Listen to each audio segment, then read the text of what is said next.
Let us now study what's meant by self-induction. Okay, so you see the circuit here. In this circuit, there's a coil, a battery is there, a key is there, there's a key, and there's a resistor. Okay, now before going to this self-induction, let's see who has discovered this. Okay, see, I had an old book here. Okay, in this book is about electronics. It's about electronics for everyone by Monroe Upton. Okay, in this book you can see there's a circuit similar to this. Okay, you see here there's a circuit similar to this.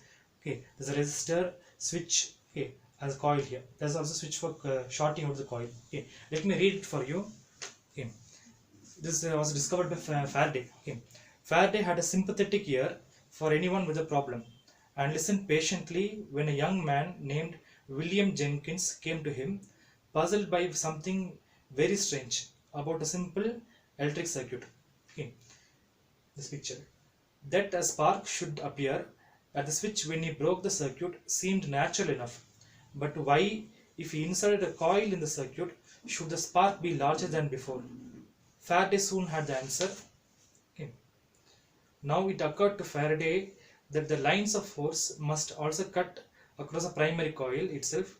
After all, the primary coil is much closer to its own magnetic field than any secondary coil could possibly be. This naturally will create self-induction. Okay, so what Faraday has done was, there's a person called as Jenkins. He found that if you simply have a circuit like this, okay, if you just simply have a circuit like this, where the resistor is there, you switch it off. Okay, we know that when you switch off anything, okay, there's a spark in the switch will come. Okay, due to resistance.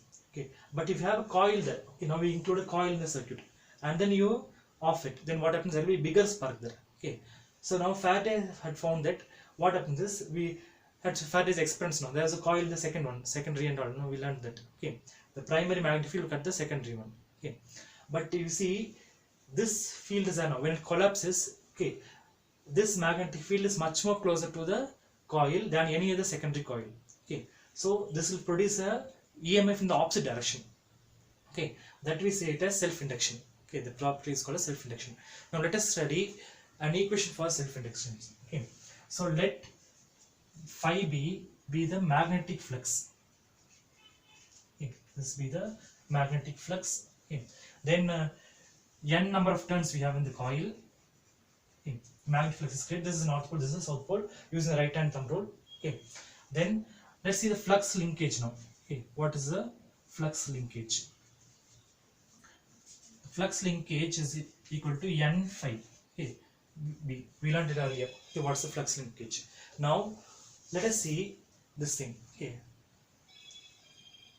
now let's go to see this thing, and we can see that n phi b is proportional to the current here. Okay, that is, more is the current, more will be the flux linkage. Let me take another chalk. Okay, now what happens is, we must take out the proportional sign. Okay, so put a equal to sign and a constant. So we get here n phi b is equal to L into I. Okay, we want to find what is L. Okay, so what happens is, to remove the proportional sign, we put equal to sign and the constant. Okay, here constant L, okay, means the inductance. We'll come to this little later. Let this be equation 1.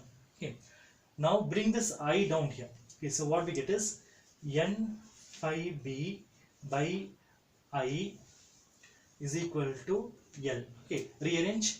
L is equal to n phi b by I.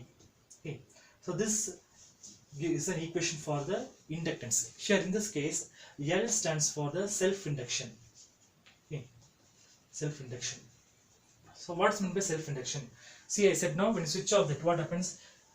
Okay, the magnetic field will collapse. Okay, and then the current will be induced in the opposite direction. It will also induce an EMF in the opposite direction. Okay, the current is going from down to top. The analytical induced EMF will produce in the opposite direction to that. Okay, so that is called, this property is called as self-induction, okay, of a coil. Now let us take an example here. I'll write this side. Grab this thing. It's 1. Now let's take this equation here. Okay, in this equation, if current I is equal to 1 ampere, okay, and then what happens here?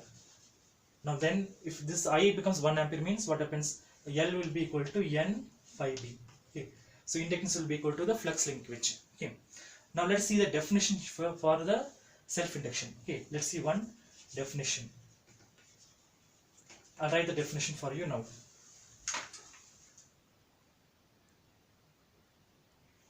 Let's now go to the definition part of this thing. Definition: self-inductance or simply inductance of a coil is defined as the flux linkage with the coil when 1 ampere of current flows through it. Okay, so if 1 ampere of current I flows through the coil, then what happens? We get L is equal to N phi B. That means the self-inductance is equal to the flux linkage. Okay, so this is the definition, one of the definitions for self-inductance. Okay, let me erase it and then we will go for another derivation and another definition there. Let us see another way to derive the equation for self-inductance. Okay, so let us take Faraday's law. Okay. From Faraday's law, what happens is we know that E is equal to this one minus, or epsilon is equal to minus of d into N phi B by dt. Okay, this we know. Okay, so minus sign is due to Lenz's law, we know. Okay. Now we take the equation 1 here. Okay. Equation 1, what happened is we learned that N phi B is equal to this L into I. Okay, that we learned. Okay. So from equation 1, so what is the equation 1? I'll write this side. Okay. Equation 1 states that N phi B is equal to L into I. Okay. So instead of N phi B, you write as L into I here. Okay. Let's see this now. So we get here epsilon is equal to minus d by dt of L into I. Okay. Now inductance is a constant, so we take it out. Okay. So we get here minus L into d by dt of I. Okay. So this side we have EMF. Okay. Remember, self-inductance happens only when the current is changing.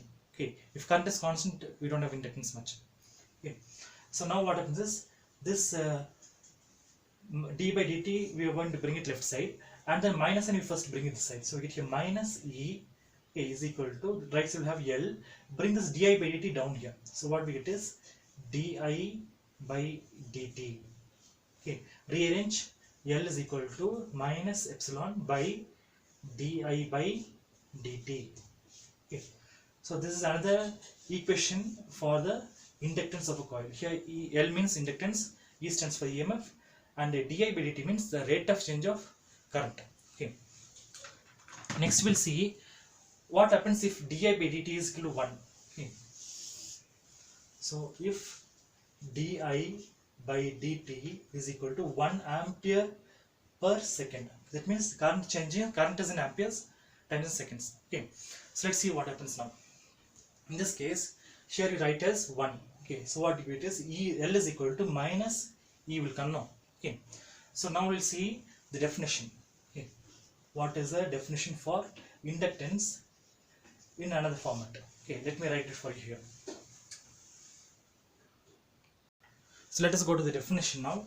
Okay, inductance of a coil is defined as the opposing EMF induced in the coil when the rate of change of current through the coil is 1 ampere per second. Okay, so this inductance here is equal to minus EMF. Okay, minus of the EMF here. Okay, so now you see the definition here. Inductance of a coil is defined as the opposing EMF. So EMF is there, it's opposite. Okay, when the rate of change of the current through the coil is 1 ampere per second. So if we get di by dt, then we 1 ampere per second, we get this value here. Okay, so let's see what does it mean in the picture. Okay, so when the current changes, okay, when 1 ampere of current changes in 1 second, then the circuit will have an inductance there. Okay, that we say it as the definition for the inductance.